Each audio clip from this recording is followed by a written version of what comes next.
Gett refusal is the act of withholding a Jewish divorce to a woman. This shameful act has a long history in Judaism and in modern times has been decried as a form of spousal abuse. Montrealer Rafi Stein has been withholding a get from his wife Adeena for the past 5 years, and today we discuss the case, as well as the campaign by Flatbush Girl to make this situation public, her tactics, and what we can hope for the future. I'm Avi Finegold, and along with Yedida Eisenstat and Matthew Leibl, we are not in heaven.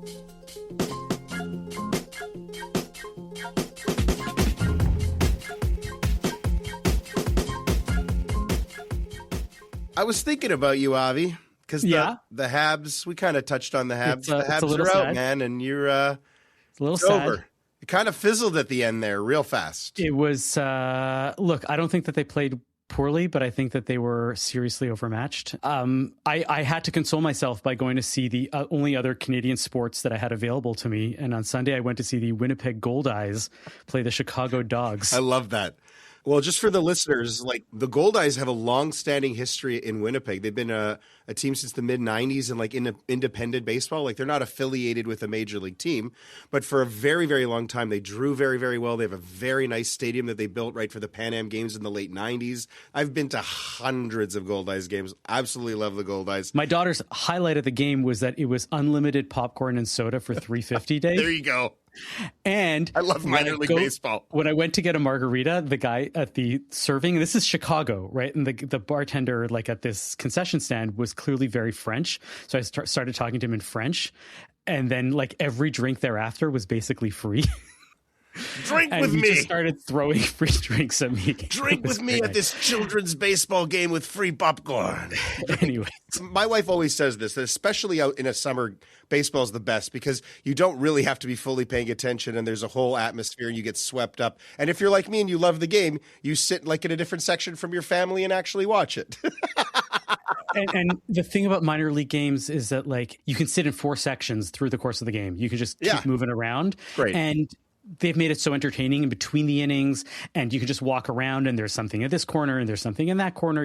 You know, we have discussed the depths of my deep primordial love for baseball. That one summer I went and visited and saw a game in every single major league ballpark in one summer. Right, like so these conversations. I've definitely gone to see many. They just stir my soul. Places. I love it. Yeah. I just love this so much, and it just reminds me how great it is to do stuff outside in summer. Especially like you guys live in warmer climes now, but for the bulk of us in our listening audience in Canada, we got the window now. We're in the window now where life feels like the most worth living. I can tell by your shirt, Matthew. That's why I wear shirts like my ridiculous parrot shirt today to try and just like lean in so hard. Yeah. You know what the best part of sports is? How it puts Yedida to sleep. I was going to say, Yedida, can you give us something non-sports related that we can all relate to? I can try. This morning, driving my twins up to school, they're turning 5 in less than a month, and I can't believe how big and smart they are. We were listening to like a kiddo sciencey podcast, and there was this mention of Ezekiel bread. So my son, whose like real birth certificate name is Ezekiel, says, "What's Ezekiel bread?" And I didn't quite have the heart to tell him that, like, well, the recipe is, you know, in those first chapters of the prophet Ezekiel. And what it really means to say is that cooked on human fecal fuel. So we like didn't go the poop direction, though that's a very natural direction for them. You know, Matthew, that Ezekiel bread is an actual bread that like is sold in the frozen food section with a lot of all of these grains. Maybe it is sold here. It's not in an area where I shop. I'm sure it is. Like I'm sure it's a thing. It's like this super healthy bread with all of the other ingredients that Ezekiel mentions, that all these like sprouted grains and lentils and stuff. But like the marketing for that bread is very strange because if anybody actually knows the context, it's not a selling point. Yeah. Okay, I don't know the context. What's going on here? In the early chapters of the book of Yechezkel, which is like one of my loves. Ezekiel, son of man, get a large bowl. Then mix together wheat, barley, beans, lentils, and millet, and make some bread. This is what you will eat for the 390 days you are lying down. Use dried human waste to start a fire. Then bake the bread on the coals where everyone can watch you. I said, Lord God, please don't make me do that. The Lord replied, Instead of human waste, I will let you bake your bread on a fire made from cow manure. Ezekiel, the people of Jerusalem will starve. They will have so little food and water that they will be afraid and hopeless. Everyone will be shocked at what is happening, and because of their sins, they will die a slow death. And that is the biblical reference for Ezekiel bread, but they leave that off the packaging. The bread is delicious. I love like a good hearty bread with like a lot of seeds and nuts in it. But I don't need to call it Ezekiel bread. Anyway, Charlie asked about that. Yeah, and, that's a story. Wow. But knowing that is tough now to digest. Bum, bum. Oh my God. Oh my God. I'm just trying to show you guys how it's done. Lovely. All right. Let's actually talk about something serious today. I like that, though. A couple of years ago, on Bonjour Chai, we had Adeena Sash on to talk about a case of an aguna. For those of you who don't know, Flatbush Girl, also known as Adeena Sash, is a big influencer in the Orthodox Jewish community. She's online. She's not just in the Orthodox community, but that's her primary audience. And she's recently been doing a lot of work around agunot, get refusing husbands. And she's recently been very involved in the case of Rafi Stein and Adeena Kohn. He's a Montrealer who has withheld a get from his wife for the past 5 years. In August of 2020, Adeena gives birth to her third child, and she suffers a serious postpartum psychiatric crisis. She travels to her parents' home in Muncie, New York. Rafi says that this move was supposed to be temporary. Adeena's position that it was a permanent relocation. They had already jointly begun preparing a Canadian divorce in mid-2021, right? One that included partial custody for Rafi Stein. That fell apart. Adeena filed unilaterally in New York in October 2021, seeking sole custody. Okay. Rafi says that he's going to give the get, but only if the litigation for the actual case is moved to an Israeli rabbinical court, and Adeena drops the New York civil lawsuits that she initiated. He sees the withholding of the get as his only line of defense, while her and her supporters see this as a textbook case of using the get as a weapon. What's he trying to accomplish by withholding the get? He wants custody. He wants to get whatever he wants. 5 years later, he's not giving the get, and his argument is this is my only piece of leverage that I have, and I want to adjudicate this in the way that I want to, and I want to have whatever it is that I want, meaning equal custody, whatever other rights that he wants. Which they have failed miserably at for half a decade. Correct. Okay. So the other interesting twist is that the campaign that Flatbush Girl has started is, in addition to the things that she has done in the past, which often have worked, which is a lot of public protests, public pressure on the family members online to say, give your brother, give your kid, give your grandson a get. For your grandson to give a get to his wife. But the other major thing that she did was she started this campaign called Gett Naked, where she encouraged women to send pictures of themselves, revealing things which they otherwise wouldn't reveal, whether it's as little as an elbow or as much as like full nudity. And she would post it and talk about what these women were supporting and why they were supporting it. This, of course, led to a big outrage within the Orthodox community, which was entirely predictable and kind of the point, because then the response to it was, well, you're getting outraged about women being nude on the internet, and you're not outraged about this woman who is being chained for 5 years, and that is a problem. No, you're more outraged. Right. By religious women showing some skin in solidarity and support for this woman being released from her marriage that is holding her hostage and keeping her from living her life than you are about. And not outraged at all. About her getting her get. Yeah. And let's just clarify also that the way that traditional Jewish law works here, coming out of the biblical verses in the Torah, I think in Deuteronomy 21. V'katav la sefer kritud. So it he needs writes to for be her that the man writes this document for his wife. And that's sort of the quandary here, right? Like a man has to give this of his own free will, very broadly defined, in order that she can remarry. Technically, right, it's only in the medieval period that men stop having multiple wives in Ashkenaz. And so it sort of like doesn't halakhically hinder necessarily like his remarriage. There are other things in place, but this is like a whole big halachic mess. And people like throw their arms up in resignation and just wish people would grant gets. And there have been like a lot of different efforts to resolve it. None of them 100%. And sometimes men just are not shamed into granting divorces, right? Like Adeena Sash, Flatbush Girl, usually sort of tries to use the mechanism of shame here. And it doesn't always work. And so 5 years later, she's trying another tack on behalf of Adeena. To me, friends, there's two conversations here. You want to talk about her campaign and whether her campaign is A, effective, B, ethical, C, halachic. We can have that conversation. But to me, it's all a red herring, because the other conversation, what Yedida just brings up, is that, look, I don't usually care about this kind of stuff. And usually with Orthodox communities, and I don't want this to get personal, but I like leave it alone. But this is the worst thing that I have ever learned, that I have ever had to work through as a rabbi, that comes from what I love, which is Judaism. And it's connected to one of the most important things that I do in my practice, weddings. This is a mess. Men can't marry 8 women anymore. It shouldn't be a man has to give a woman a divorce paper. Why can't they figure this out? You guys got to help me. That's not my objection. But if they fix the whole system, they would never have this problem. This would not be an issue. Like, why are we going through this at all in 2026 and beyond? It makes me so crazy.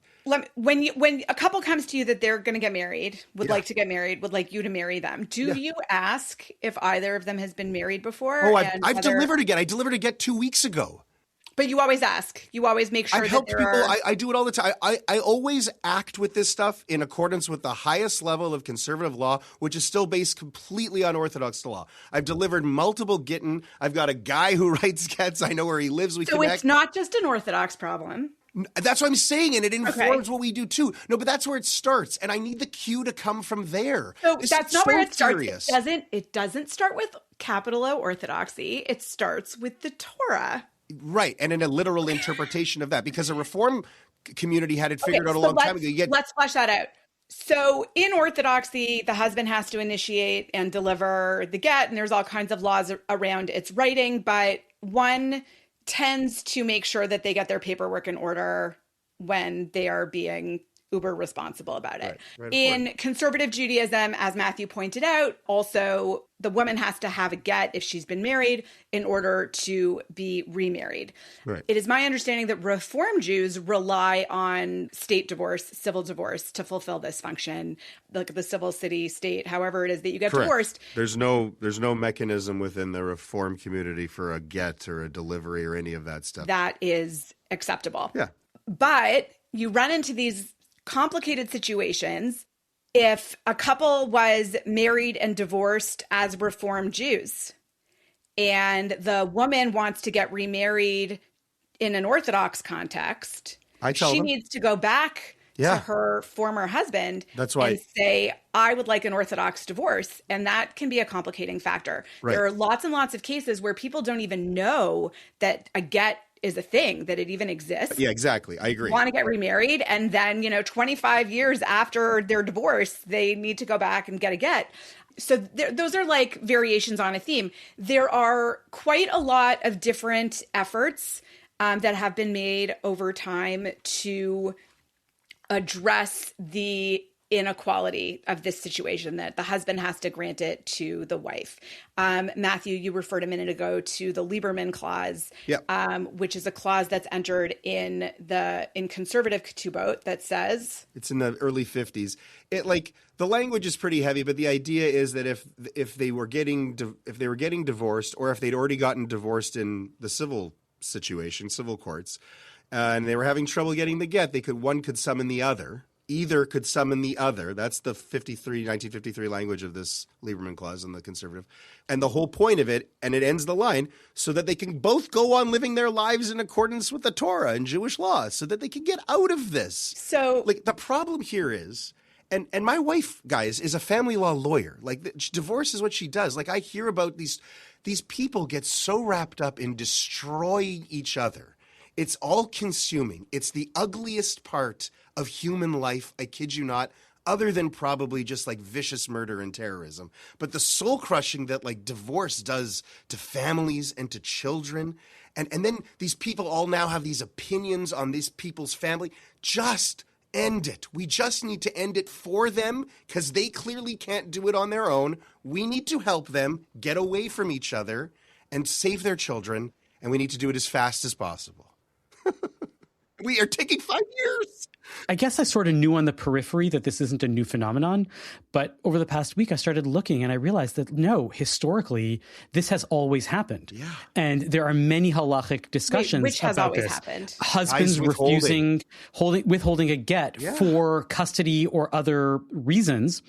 The primary difference that we have today is that the community isn't as strong, and so we don't have the same mechanisms of pressure that we can put on somebody than we would have been able to 500 years ago to be able to convince this person that it's time to give his wife a get.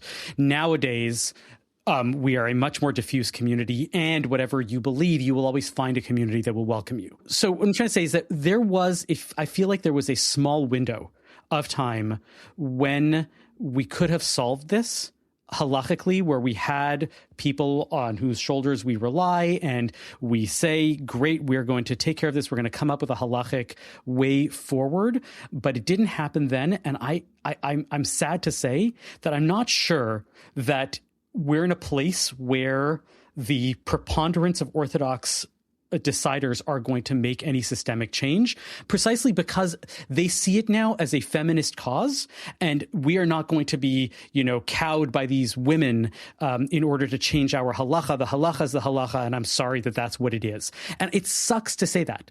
And I feel like we have to do an end run around it in order to make that happen. The best example of that end run is the halachic prenup, which I will not do a wedding without one.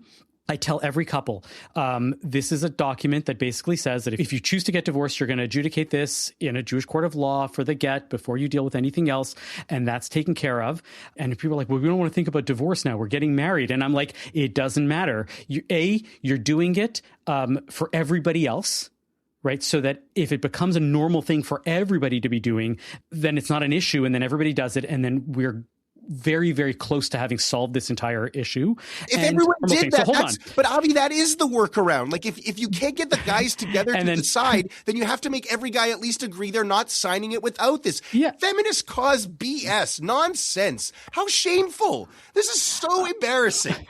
This is so embarrassing for Jews. This is the worst case of Jews. I am with you. Don't get me wrong. Out. I'm just also facing the reality of it, of seeing the Haredi community and saying they're not interested in fixing this, because they see it as like an assault on their halachic values. So number one, I think that there's another change. It's not just that over the last 500 years since like the dawn of modernity that, community coercive power has fallen apart. I think that the other thing that is different now over the last 100 or so years is, and you just, mentioned it, is feminism.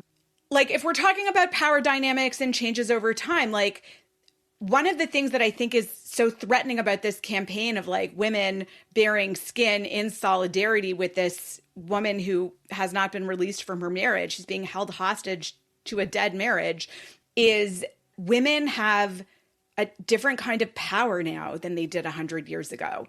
And that in itself, right? Like it changes the equation here, right? So on the one hand, Orthodoxy is still stuck in a framework where men are the only parties who have the power to grant a divorce. But women outside of that framework have a lot more power than they did 500 years ago. And we're seeing that come to bear in this campaign. And I think that like the framing that Flatbush Girl has used for the campaign to say, right, to highlight the hypocrisy and say, like, you care more about, a few inches of women's skin than you do about this, like, real human rights, social justice issue that, by the way, rabbis, like, you should be able to figure out how to resolve. So she's calling out that hypocrisy. But I think it's also like, I think there's a subtler thing going on here, which is that she's using women's power and women's solidarity as a kind of implicit threat to the rabbis, right? Like every single one of these women knows that they could be in an aguna situation, right? Like nobody knows a person's marriage. Divorce, as Matthew has said, brings out the absolute worst in people, right? So you never know what's going to happen if your fortunes change, if your circumstances tip, right? Like you don't know. So all of these women are effectively signaling, I could be in this situation. I side with this woman who needs to be granted a divorce.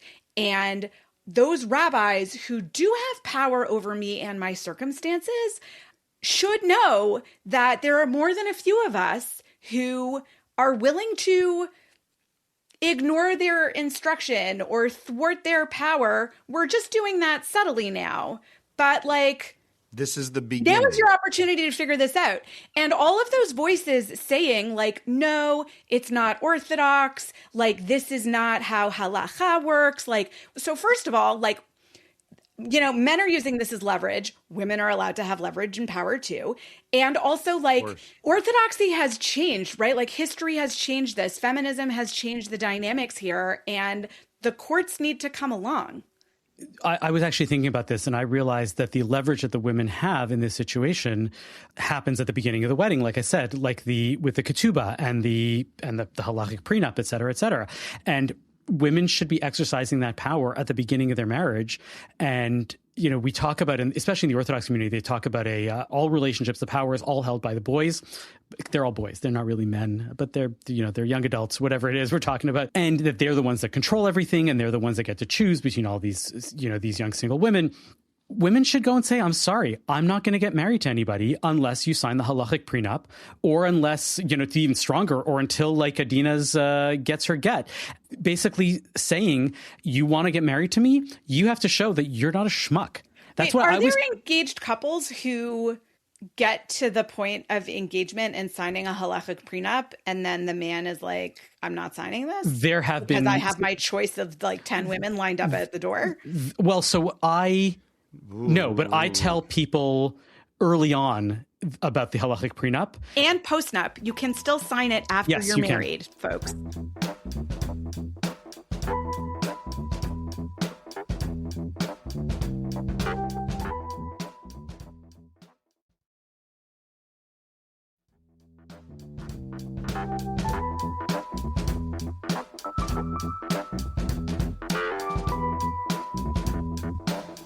But I always call it the anti-schmuck document, because it's like, if your fiance is thinking twice about signing a halachic prenup, you got to wonder, at the peak of your relationship, he's already thinking about how to get out in some way without like consequence.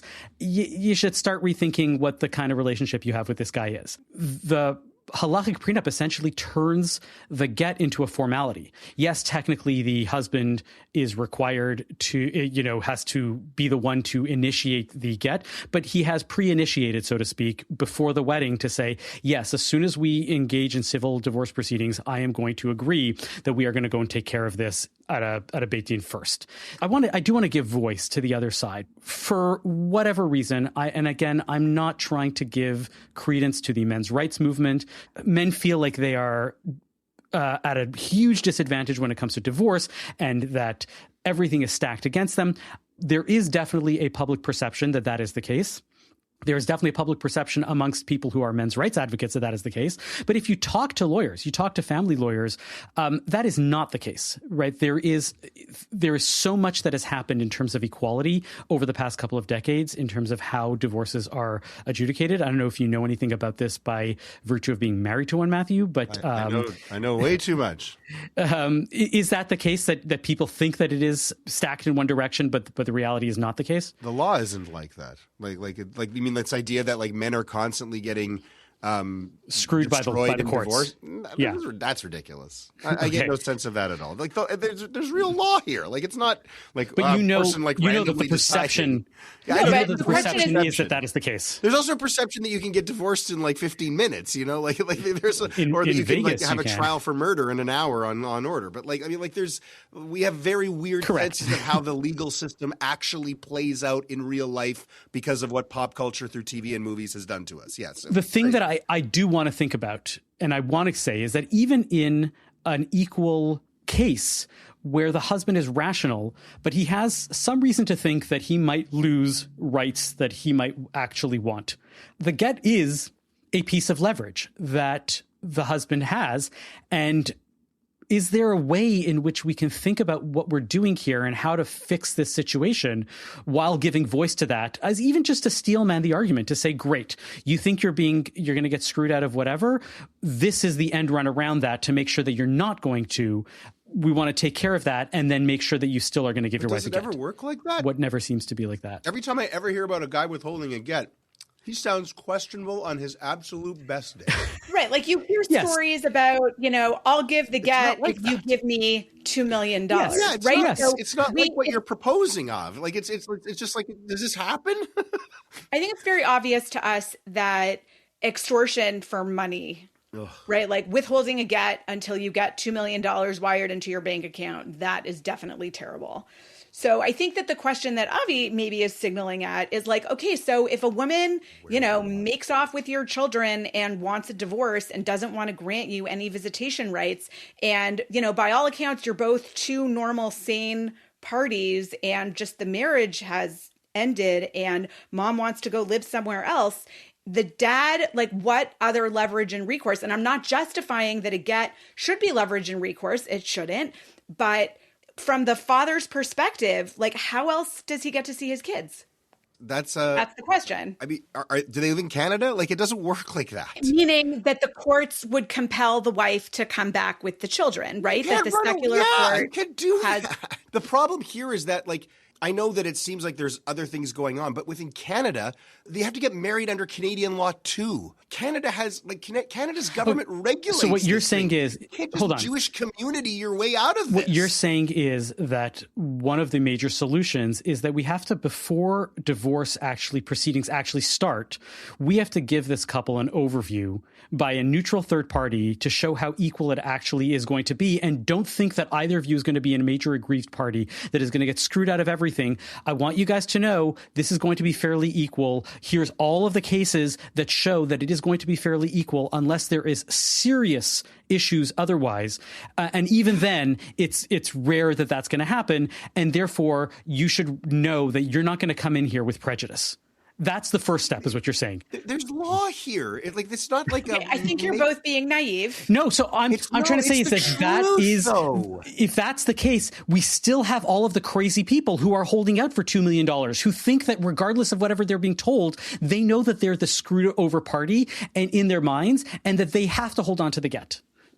And the people who, leave the country with their kids, right? Like what you are all assuming about the law is that everybody is behaving and everybody is going to behave above board. But that's not the reality. And Matthew, like you started with that. People do not behave well in divorce. You leave the country with your kids. Like, we're talking about more actual, not mitzvot, law breaking. Well, right? Like if someone goes crazy and shoots another person, like that is a potential recourse, but it's not the law. From what I sound like, my wife can't tell me about anyone's things, but at the end of the day, I always hear her and her lawyer friends when they have their parties say, like, there's law, it splits, like there's calculations. People try to hide their money. We're gonna find your money. Right? Like, it's always the same thing. People try to hide their money. We're going to find your money. You're going to split your money. Like, it's not because some lawyer was better than someone else. Maybe at finding the money you hid, knowing where to turn the cushions over, but like, it's all, and then they waste all their time on their lawyers. What happens? So I'm curious, in the civil situation, what happens if they're in the middle of deciding how to divide all the assets and the custody and all that, and then all of a sudden the husband says, "Nope, not going to give a divorce." Because things aren't going his way. Because it's not. Because it's two way, right? As long as one person initiates, right? It's a court. The court grants the divorce. Exactly. So it's not the man gives it or the woman gives it. This is the piece that I think is missing in the Jewish system, is that, yes, we talk about the fact that the husband has to want to voluntarily give the get in this, in her hands and want to do it. The get is the formality. The get is just the last piece at the end. And the fact that we just see it as this process, well, we are doing this so that you can get a get, that is not it. We are doing this so that two people can go live on their own. Once you have finished dealing with this, you now have a get, right? That's the way, to me, that you have to start thinking about it in order to get to different halachic solutions. Like, it gets very personal. I hate the thing that makes me squeamish about this whole conversation is, while I actually applaud the Flatbush girl, I like what she's doing. I like people speaking out. I like bringing attention to it. But to me, it's the issue. That's not the issue. The issue is the system. How are they fixing this? They got to fix this. And we're talking about these people's lives. It's nobody's business. Like, it's awful. It's awful. Look at what we're talking about. We're talking about this family and this other family and then this other. It's always someone's family. Like, it should be. Divorce brings out the worst of people in their relationships, but also in people's voyeurism and staring and gossiping. Segue to textual healing soon. But, this is where humans look really, really indefensible. We got to get away from this. We got to get – oh, sorry. Go ahead, Yedida. I think that Flatbush girl, I think that Adeena Sash is really onto something, and I think she's super threatening, and I think that you see the pejorative backlash. I think there's the respectful engagement, and I think she's had some good conversations with various different podcasters about what the campaign is about, and she gets to explain it really in her own words. She says that the revelation of parts of women's bodies that are normally covered according to their observances of laws around modesty to show solidarity with the Aguna is to highlight the fact that the Aguna, who's not allowed to get remarried, is basically forced never to have intimacy with a man. When that gets the objection to that it's not it's not halachic, it's not Orthodox, then she gets to respond to that and say this is so hypocritical. You guys, the rabbis talk so much about protecting women and caring for women, but what about this woman? But I think that, first of all, I think it's brilliant to expose the hypocrisy in that respect. And I think it's actually also really interesting. I wonder, right? So a few years ago, we'd mentioned that she organized a sex strike, basically a mikvah strike. And I think that was pretty successful, but there was also a lot of backlash against sort of leveraging mikvah for that purpose and the sort of irony of withholding intimacy to bring attention to this woman's inability to have intimacy. So I wonder now if this campaign was orchestrated to not be that, but I think in a lot of ways it's arguably more effective because it subtly exposes a point of vulnerability for the rabbinical courts. I keep going back in my mind to the fact that we used to have this strong power over these recalcitrant husbands, which was public shaming, right? And the community as a whole was able to exert leverage on this husband. You're going to exert leverage on the get. We're going to exert leverage on your life. And you couldn't get an aliyah in shul. Everybody knew who you were. You had your friends stopped talking to you. I remember in the Jewish press used to have a list of people who are refusing to give their wives gittin, right? And that this was a normal thing until recently. And the problem is that shame seems to have stopped. And so what Adeena seems to have picked up on is, well, the way that you have to get back on this is to shame them again and do it differently. And the courts are not in the world of public opinion anymore. They are not on the internet telling people this is what's going on with this person. You should all, not do this. And so the individuals on the internet are the ones picking up the slack and saying, hey, this is a person who isn't giving his wife a get. This is a person who doesn't realize, right, that withholding the get isn't solving anything. What does he want? He wants custody. He wants financial arrangements different. He doesn't have his custody. He doesn't have his financial arrangements differently. So he's not getting anything that he wants. And he's still just thinking that the get is the piece that is actually going to be the exchange point. Custody exchanges happen between how much time you get versus how much time I get. Financial arrangements are how much money you're getting from the home versus how much money I'm getting from the home. The get has nothing to do with this. The get is once all of this is dealt with. And withholding the get isn't the leverage that you think it is because you're not getting the things that you want. It's the barrier to remarriage. That's what it is. And the shaming, so evil. and the shaming that she is doing in public is the thing that has worked in the past, that is holding on to these people. It takes a lot longer than we should, and we can get to all of the solutions and the halachic issues, and there are courts that are actually working on this. We haven't talked about the International Beit Din, which is actually working to say, hey, we will find reasons to nullify the wedding and thereby give you, you don't need the get. You're now a free woman because the wedding was nullified. And there's a lot of halachic discussion around that, but people don't want to touch it because it's basically a halachic third rail. It's what's needed here, though. That's what they need to do.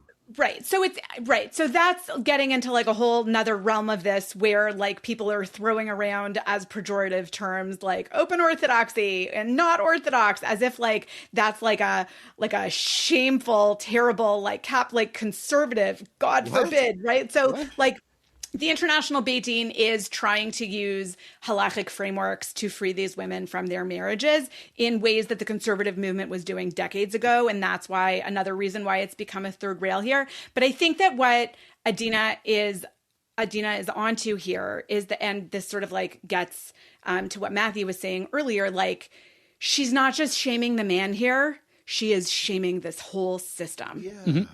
And I think I think it's very powerful. And I think that the like pushback of like, you can't shame the system from within. You're showing the like halacha's vulnerability and like really like halacha, you're just supposed to like, do it and listen to the rabbis and not object and not be critical and not ask questions. Like it is very interesting and noteworthy that enough women within the Haredi community are participating in this campaign. And I think that is really challenging. This is a good story in that respect, but the whole story overall, this is a bad look. This is such a bad look.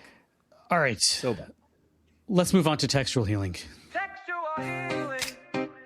It's time for some textual healing. Let's get biblical.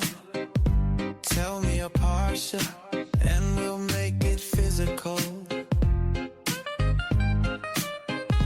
Textual healing. It's time for some textual healing.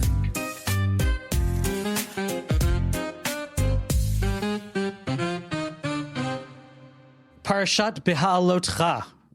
We're deep into these travels, these journeys. Sefer Bamidbar, who's going to get us started on Parashat Beha'alotcha? I can, just because it segues nicely with the topic. As Avi mentioned, this is our parsha. It's called Beha'alotcha.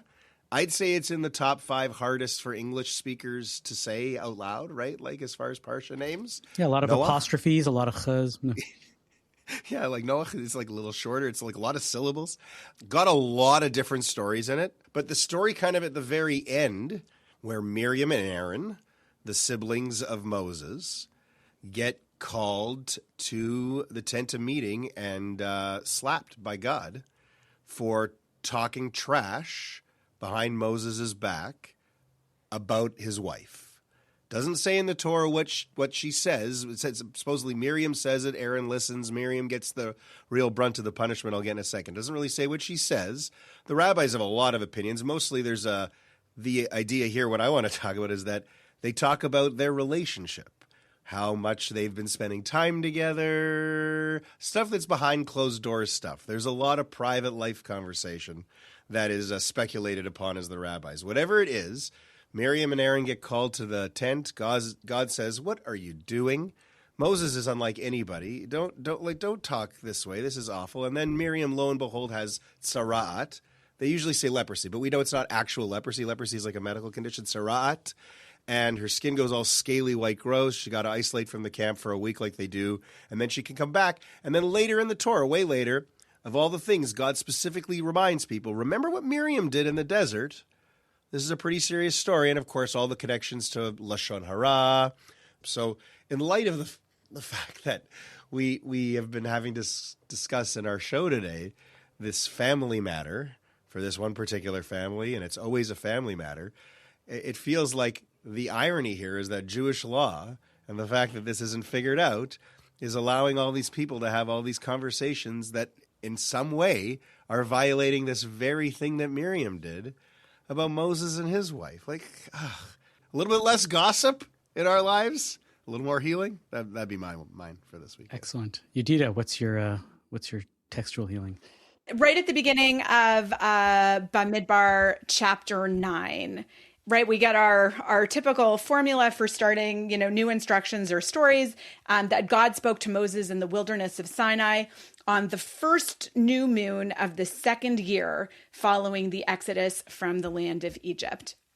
So if the exodus from Egypt was on the 14th of Nisan in the first year, then we're like just about 1 year later, and it's Rosh Chodesh again, and we are getting the instructions for keeping Pesach in the desert. And if all had gone according to plan, then there would have been only that one Pesach. But because of the sin of the spies and God's consequence that whole generation had to die out in the desert, they end up wandering for 40 years. But they never observe Pesach again. This is the one and only time they keep Pesach. So the point that Rashi raises on this verse is that it's actually out of order with the text, because if you look back to chapter 1 of the book of Numbers of Sefer Bamidbar, what you see is that that's actually like a month later. So this is used as the proof for the argument that parts of the Torah are offered out of order, because we clearly here have something that happened in the month before something that's, the last 8 chapters. So Rashi explains that the reason that the Torah is out of order here is to try to sort of hide and subdue the fact that they only kept one Pesach in all of those 40 years, rather than 40 Pesachs in those 40 years. And I think, if memory serves, the Israelites all basically circumcised themselves on their way into the land of Israel in the book of Joshua. And I think they also offer another Passover sacrifice on their way in. So the Pesach sort of serves to bookmark the book of Numbers and the 40-year journey. I wonder if they ran out of lambs and they were like, oh, that could be. Yeah. Who knows? But they have them at the end. Okay, so I think, right, so here you can see Rashi sort of saying that the Torah is trying to protect from highlighting the fact that there was only this one observance of the Pesach in the desert. Avi, what you got? All right. Well, speaking of things out of order, one of the most famous verses in the Torah is in this week's Torah portion. And we say it every Shabbat, and good. I like this. Let us bypass the fact that it's kind of weird to think that we sing this like Vayehi b'neso Aharon as this beautiful warm thing, but it's really like, advance, O Eternal One, may your enemies be scattered and may your foes flee before you. Right. So like it's much more martial than the tune would have you believe. It's aggressive. It's pretty aggressive. It's militaristic. So for anybody who reads the Torah or gets this aliyah, you'll see that there's the famous 2 upside down nuns that are in there, and the academic scholars and the textual critics will point out that this is a sigma and an anti-sigma, and that this is clearly a Masoretic note, and this was a text that didn't belong there, and it was put in there at the bottom, but then somebody put it in at the top, and then it became this thing. But regardless of whether this is good or not, you should know that there are definitely rabbinical scholars that recognize that this didn't necessarily belong here, it belonged somewhere else. The traditional understanding is that this, by virtue of it being bracketed off, is so important that it is its own sefer. It is its own book of the Torah. So it's not that there's 5 books of Moses, there are 7 books of Moses, right? There's the Bereshit, Shemot, Vayikra, the beginning of Bamidbar, right? These 2 verses, the end of Bamidbar, and then Devarim. Right. So that's the way that it is perceived. There's a lot of discussion around it. Clearly, they understand that something is different here. And instead of trying to explain it away, for example, like with Pesach and the desert, they are sort of like elevating it. No. It's not that it's special because it's wrong. It's special because it's so special. But I want to point out that there's a really interesting halacha that comes out of this discussion of this being its own book. If you want to know whether you could risk your life or break Shabbat to save a Sefer Torah, to save a book of the Torah, like a scroll, you can save it as long as there is a minimum of 85 intact letters, right, in the book, in the scroll, because this passage, which itself constitutes an entire book of the Torah, is 85 letters long, and that is the minimum amount for you to think that this is an entire book of the Torah. So they don't even have to be all at once. They could be scattered in different places. But the Rambam goes and says, you want to know whether you break Shabbos? You break Shabbos if a scroll has 85 kosher letters in it. Yeah. Avi. Yeah. Have you been hanging out with my father? I have not. Did you know that this is exactly his thing? No. Like his major research area, he wrote his master's thesis about the inverted nuns? No. And that somebody Literally one no. year came to shul for Purim dressed up as a backwards nun. Oh, that's funny. Was that him? Funny. No. Somebody else. If it was funny, people would be laughing. Joke with him. Yeah. Anyway, this is my father's Wow. Okay. This is his Look thing. at that. It's a super cool moment. Whenever I used to do the Torah tour on Simchat Torah, where we would unfurl the entire Torah, it was always one of the spots I point out. Parting of the Sea, all the different book breaks, priestly blessing, which was in last week's, the backwards nuns, which is in this week's. And some tours do it differently. Hey, I'm sure your dad knows all the research on that. Like some of them do them upside down, some of them do them backwards. We'll have to consult with Shalom. I always just wondered. I never really looked into that. It's He's so. a fan. He listens. It's so cool. Yeah, I'm sure he does. Thank you for listening to Not in Heaven this week. Our producer and editor is Zachary Kauffman. Michael Fraiman is the executive producer. To catch every episode, subscribe wherever you get your podcasts. If you'd like to support our show, consider making a donation to the CJN at thecjn.ca/donate.